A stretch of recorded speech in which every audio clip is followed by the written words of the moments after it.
Queridos amigos, queridas amigas, muito boa noite. Nas 2 semanas que passaram, as nossas amigas Inês e Sheila iniciaram este capítulo e deram a sequência. E nós agora vamos fazer a sua conclusão. Capítulo 5, os trabalhadores da última hora. O item 5, obreiros do Senhor,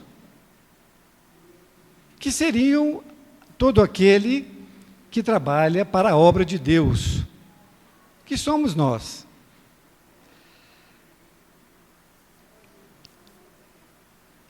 Este capítulo tem como base uma passagem evangélica que está em Mateus, onde Jesus utilizou uma figura de linguagem para poder falar sobre o reino de Deus.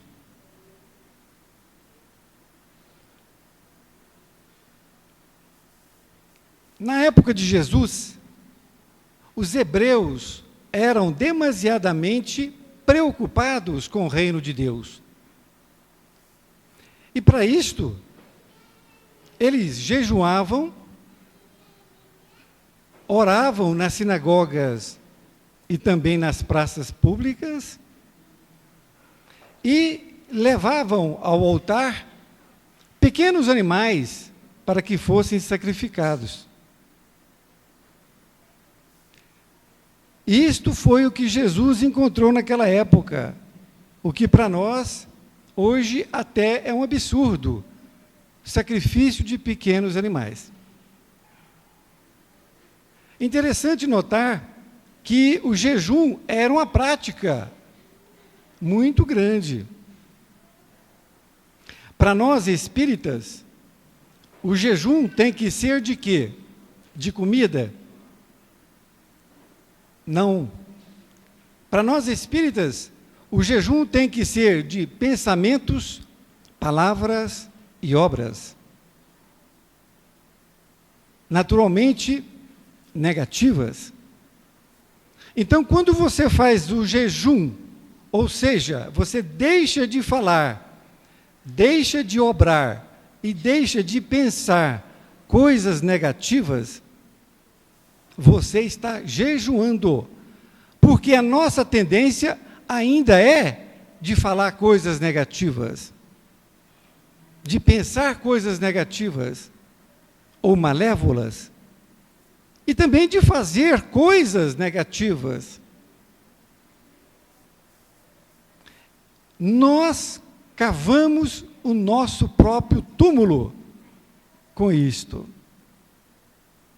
Quando tomamos consciência desta verdade, nós vamos fazer o que Kardec nos ensinou: vigiar muito as nossas tendências.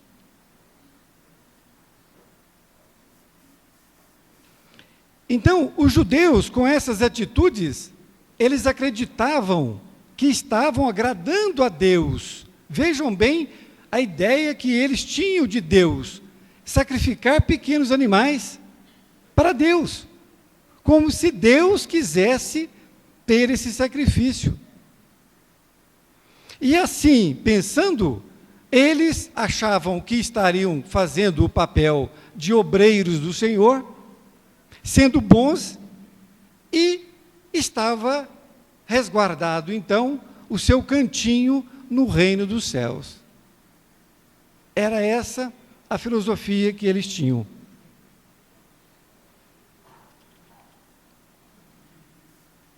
Para nós espíritas,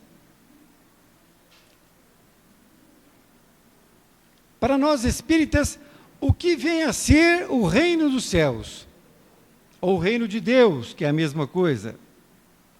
Nós podemos entender de 2 formas o que vem a ser o reino dos céus.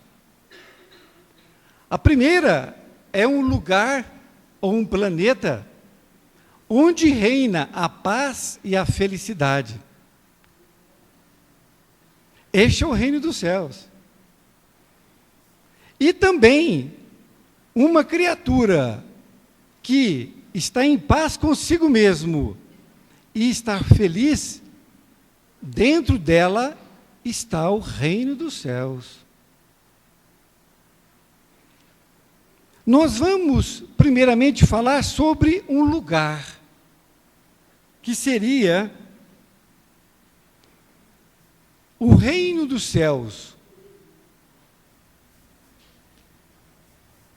No livro Nosso Lar, psicografado em 1943, poucos aqui estavam já encarnados, né? Era, não é? 1943. Então, Chico Xavier psicografou este livro através de André Luiz. De acordo com algumas informações, André Luiz era um codinome e ele foi, na sua última encarnação, aquele cientista chamado Carlos Chagas, o que descobriu o mal de Chagas. E André Luiz diz duas coisas, entre muitas outras, naturalmente, interessantes no seu livro. Primeiro, ele diz que Nosso Lar é uma colônia que foi fundada pelos primeiros portugueses que aqui vieram para o Brasil e que ela está a uma certa distância do nosso planeta Terra, porém está acima dele. E mais, no Nosso Lar existe a paz e a felicidade entre todas as pessoas. E mais, lá todos trabalham. Não é coincidência que hoje é dia 7 e dia 1º foi o dia do trabalho. E hoje nós estamos fazendo os trabalhadores da última hora. A vida é trabalho.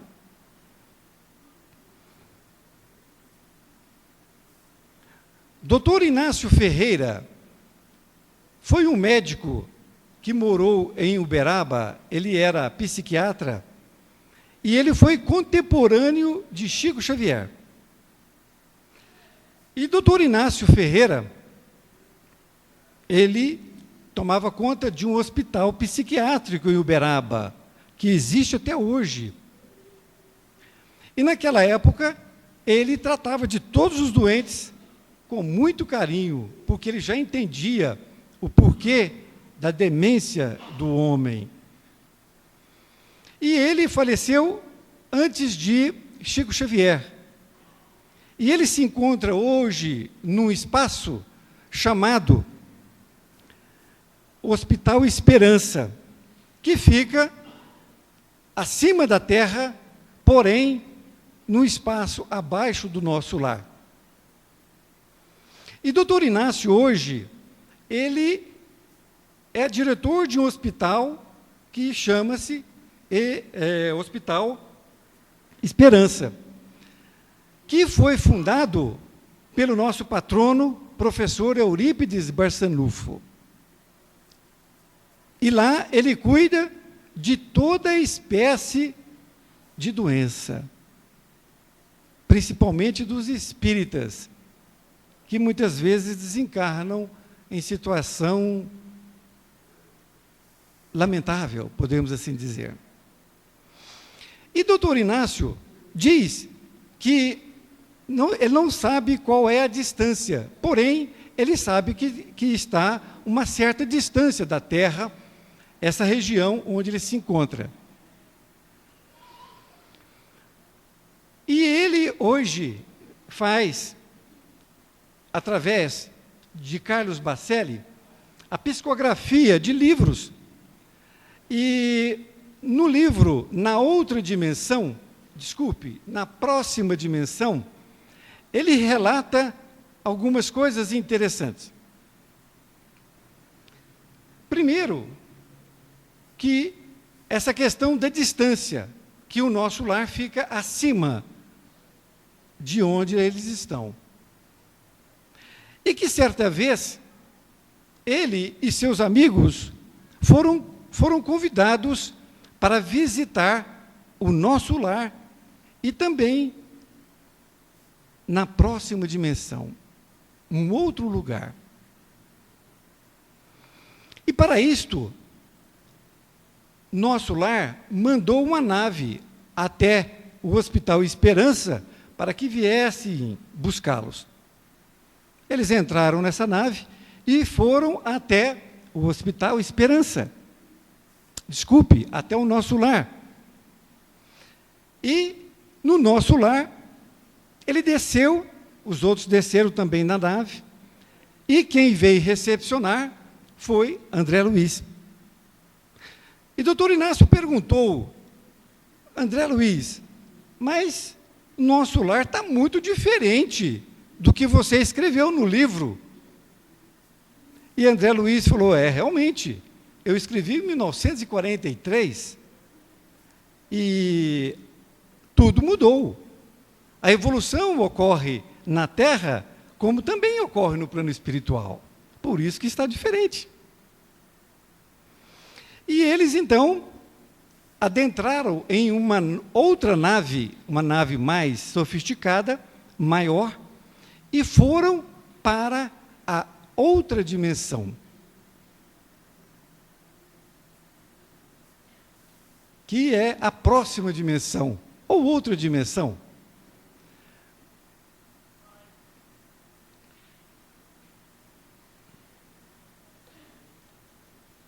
Neste local, que estava bem distante, de acordo com o doutor Inácio, que eles viajaram muito, assim que a nave estava pousando, doutor Inácio viu já os espíritos que lá estavam para recepcioná-los, e viu que cada um irradiava uma energia, uma luz muito intensa.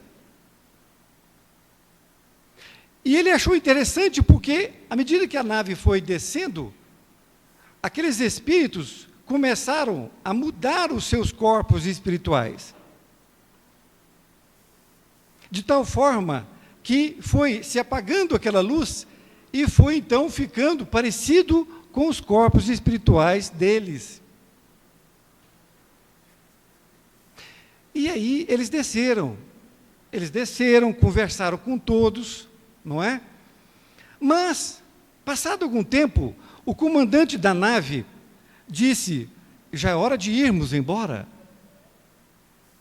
porque os nossos corpos não são compatíveis com esta dimensão. E eles então entraram na nave e voltaram para o nosso lar. Vamos refletir. Por que o comandante disse que eles não podiam ficar muito tempo nesse local? Porque os seus corpos espirituais não eram compatíveis. O que significa isto? Quanto mais ignorante a criatura, mais pesado é seu perispírito.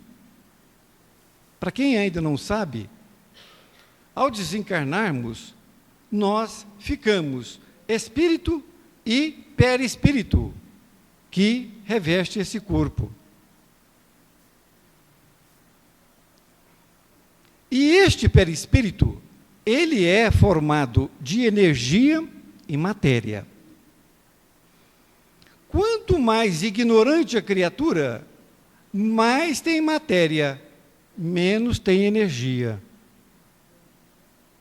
E à medida que a criatura vai se depurando, ela vai então deixando de ter matéria e ficando só energia.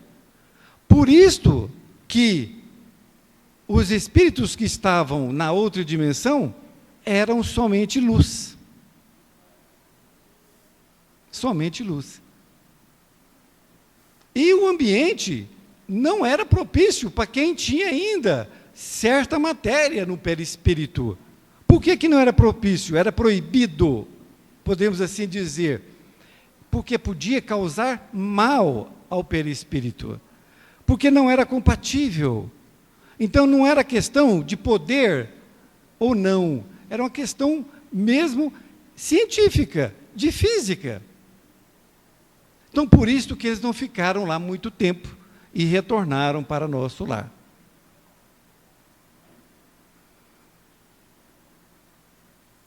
Uma outra questão é quanto do porquê destes espíritos de luz fizeram com que as suas luzes se apagassem e tomaram a forma daqueles visitantes. Por quê? Vamos refletir. Eles estavam reluzentes, porque eles são reluzentes. O seu perispírito é pura energia, então é como se fosse uma lâmpada, não é isso? Mas assim que os viajantes, visitantes, começaram a se aportar, eles começaram a diminuir a sua luz, não é? E ficaram parecidos com os visitantes. Por humildade. Isto chama-se humildade. Vamos dar um exemplo, o contrário disto. Você já deve ter deparado com muitas pessoas que, ao vir conversar com você, ela começa a contar vantagem, não é assim?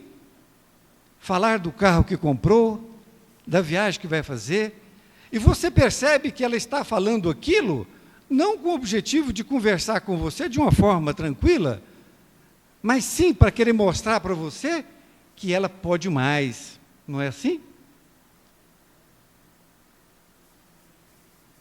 É uma pessoa que tem o quê? Um orgulho exacerbado. E a pessoa humilde, é humilde. Ela não tem o que mostrar, ela não quer mostrar. Por isto que eles fizeram isto. Eles diminuíram a sua luz para que possa ali receber aqueles amigos de uma forma mais amigável.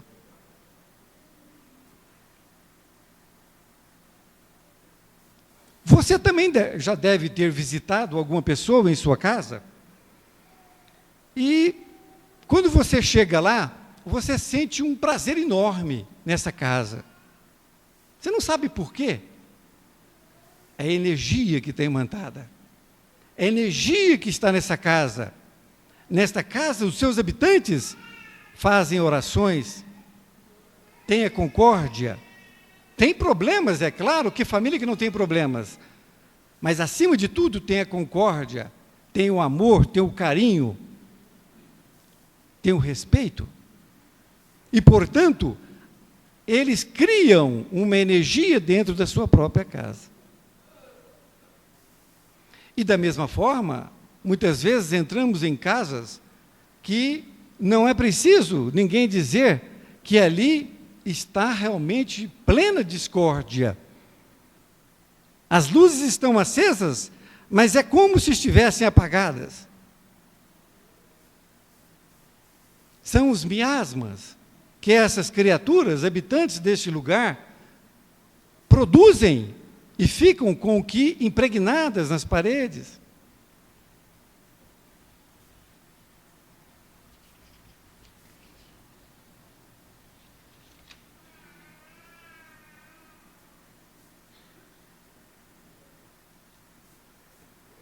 Vejamos agora uma criatura que vive feliz e em paz, em qualquer lugar que ela esteja. Daí a importância divina de nós trabalharmos nosso amor, porque cada um de nós é um dínamo. Nós produzimos energia, nós irradiamos energia. Não vimos nos espíritos da outra dimensão? A energia não acaba. É a energia dela própria. É luz que ela irradia. Então, quando você começa a trabalhar o seu interior, começa a fazer aquilo que já dissemos aqui outras vezes, passar na peneira o que você vai falar, o que você vai pensar, o que você vai fazer e o que você vai ouvir. Quem conhece de fazenda já viu falar que existem as peneiras. Feijão, é isso, professor? De arroz e de fubá. Não é isso? A peneira serve para quê? Para você separar, não é isso? Um grão do outro, aquilo que não presta, não é isso? Então, imaginemos que você tem 3 peneiras: feijão, arroz e fubá. Tudo o que você for pensar, tudo que você for falar, tudo que você for fazer e também escutar, você passa nas 3 peneiras. Primeiro, é verdade? Então, o que eu estou pensando, ou o que eu vou falar, o que eu vou fazer, o que vou escutar, é verdade? Porque a verdade, de acordo com os valores humanos de Sai Baba, a verdade não fere, para princípio de conversa. Existe um livro de Sai Baba que tem uma historinha muito interessante. São 2 crianças, cada uma está com um cachorrinho no colo. E uma delas diz para a outra: o meu cachorrinho é de raça, o seu é vira-lata. Ela falou uma verdade? Pode ter dito uma verdade, porque o seu cachorro é de raça e o outro é vira-lata. Mas essa verdade está estampada. Qual foi a sua intenção? De desmerecer a outra pessoa, não é isto? A outra criança, e querer se engrandecer perante ela, porque ela tem um cachorro de raça. E tem muita gente que faz isso, adulta, não tem? Ou não? Por achar que tem um automóvel enorme, 0, aí sai dirigindo na cidade como se a rua fosse dele. Não é assim? Tomemos cuidado com isto. É o orgulho exacerbado. Mas voltemos. Então, o que é verdade? Verdade, de acordo com os ensinamentos de Sai Baba, a verdade não fere, e a verdade não está nas palavras, está na intenção. Qual é a intenção?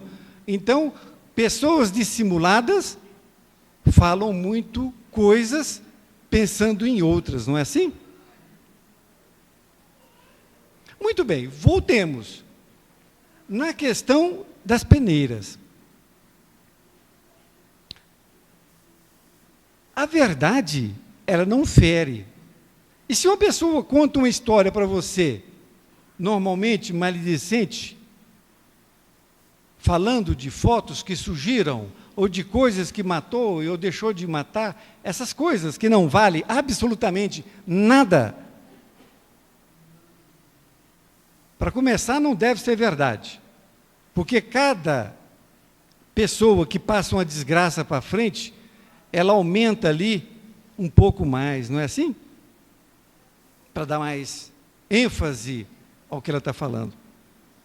Então você primeiro já coloca, é verdade? Porque na maioria das vezes não é. Essa é a primeira peneira. A segunda peneira não vai fazer mal para ninguém? Então você pergunta, isto que eu vou falar, isto que eu vou escutar, isto que eu vou fazer, isto que eu estou pensando faz mal para alguém? Se você chegar à conclusão que faz, corta também. E a terceira peneira, ela tem que fazer bem para você. Bem para você. Então veja bem, se uma pessoa vier dizendo coisas maledicentes de um amigo, por exemplo, o que muito acontece, né? Entre amigos parece que existe uma certa liberdade de poder falar mal do outro. Por quê? Isso vai fazer bem para você? Não vai. Não vai fazer bem para o seu amigo, enfim. Então, só faz bem para você. Só faz bem para o outro e que tenha que ser verdade. Se você fizer isto, você consegue eliminar muitos problemas da sua vida. Muitos, não são poucos.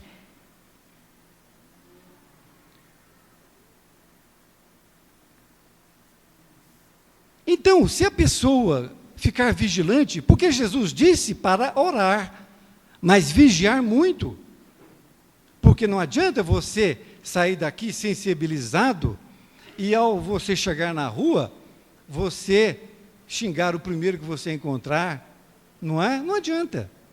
Você não vigiou e caiu.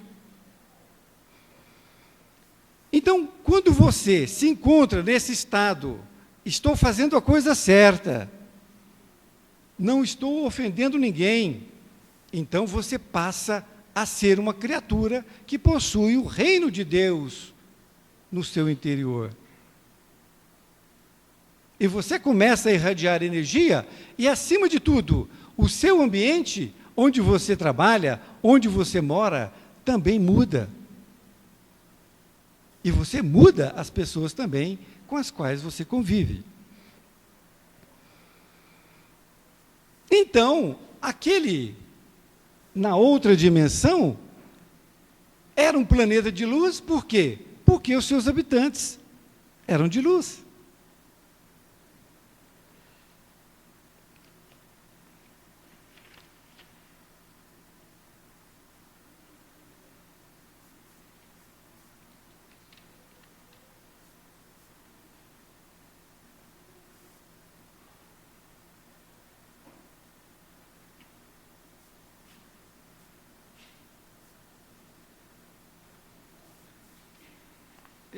Falemos aqui.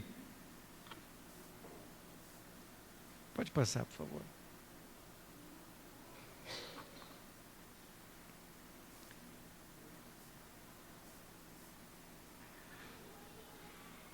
O doutor Inácio Ferreira, ele conta uma outra história no seu livro Trabalhadores da Última Hora.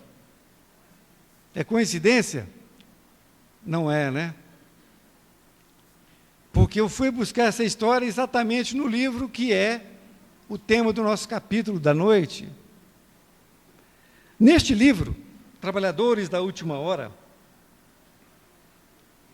ele conta que no Haiti, que são um conjunto de ilhas, que fica mais precisamente em frente à ilha de Cuba, que é a mais conhecida, está entre o Brasil e o México, lá, os Estados Unidos. Em 2010, todos devem se lembrar que houve uma sequência de terremotos. Lembram disto? Muito bem. O nosso doutor Inácio Ferreira, com seus amigos lá do Hospital Esperança, eles foram até o Haiti, desencarnados, naturalmente, não é?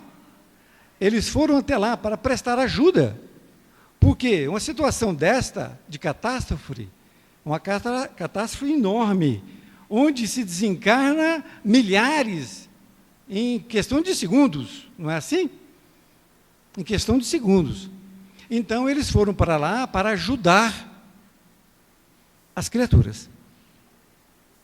E lá estavam já alguns dias ajudando as criaturas, não é? De todas as formas. E o mais interessante foi que eles estavam caminhando num plano um pouco acima da terra, e passou um rapaz desencarnado gritando: estão servindo sopa e pão, vamos lá. E saiu correndo. E eles falaram: então vamos lá, não é? Vamos lá ver a sopa e o pão. Naturalmente eles não estavam com fome, né? Mas eles foram ver de que se tratava, porque era uma multidão que estava correndo para aquele local. E eles chegaram por trás, quando viram, tinha 2 homens e 2 mulheres servindo sopa e pão. E a fila estava enorme, formada. E um dos homens era Chico Xavier. O próprio doutor Inácio falou: mas o Chico aqui, não é? Ele devia estar em planos mais altos, tomando outras decisões.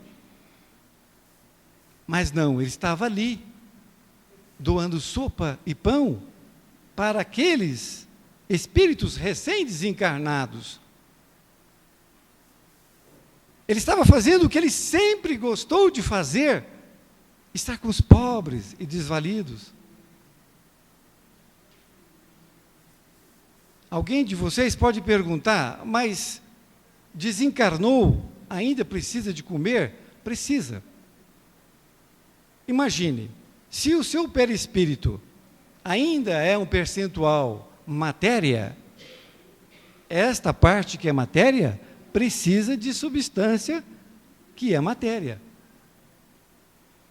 Agora, o mais interessante era que a fila era enorme e deu sopa e pão para todos. E não faltou nem sopa e nem pão. E os tambores não esvaziavam.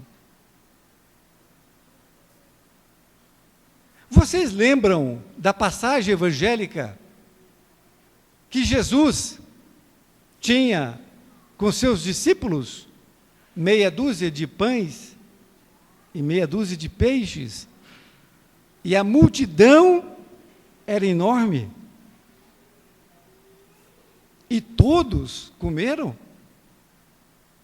É isto. É para refletirmos sobre estas coisas da vida.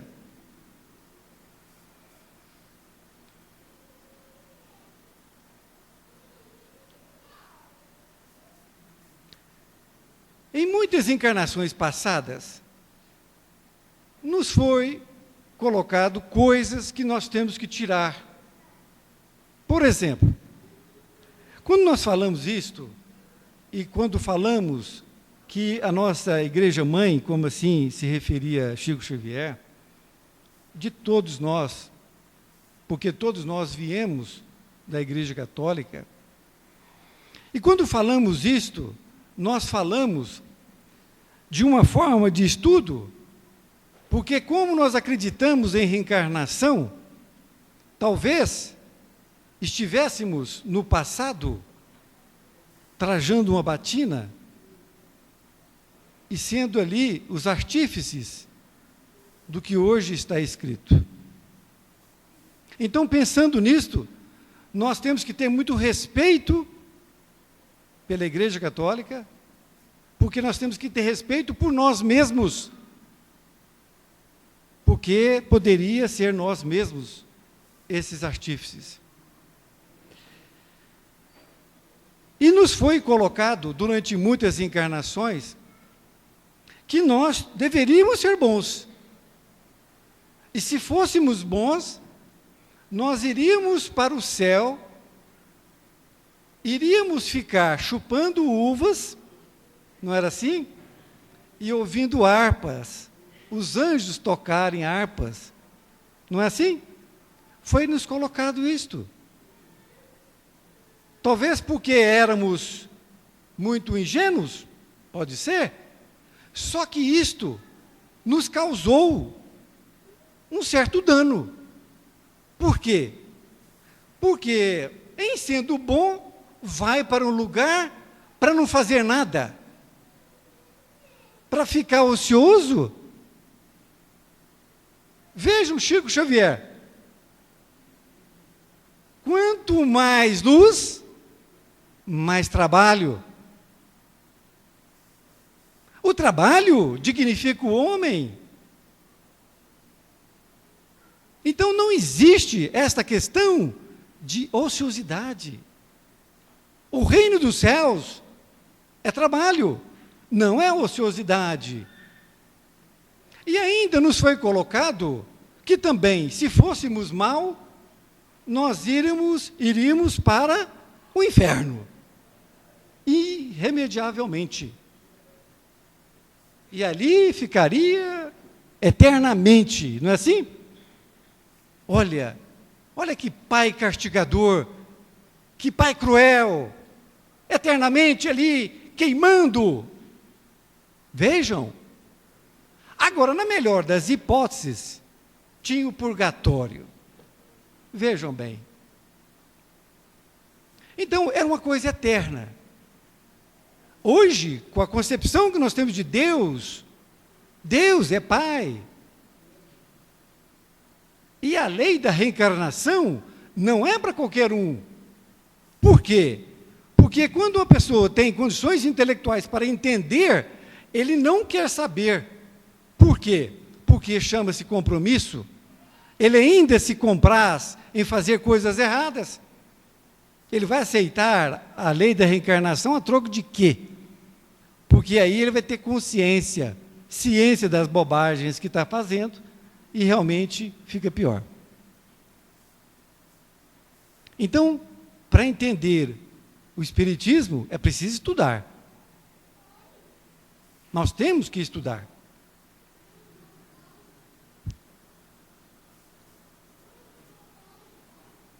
Ali ficou uma criança estudando, não é? O Evangelho, que é o que nós temos que fazer. E algumas pessoas em atos, né, consumido pelo ódio. Realmente, a pessoa que consome, que tem ódio, o ódio se autodestrói. Ela vai se consumindo pelo ódio. A pessoa que grita, a outra ali que está gritando e o outro está calmo. E é o velho provérbio: quando uma pessoa não quer, duas não brigam. Se a pessoa está desequilibrada, é como se ela estivesse se afogando no rio. Se você quer salvá-la, você tem que desmaiar a criatura, porque se você for ajudá-la, ela te leva também para o fundo, não é isso?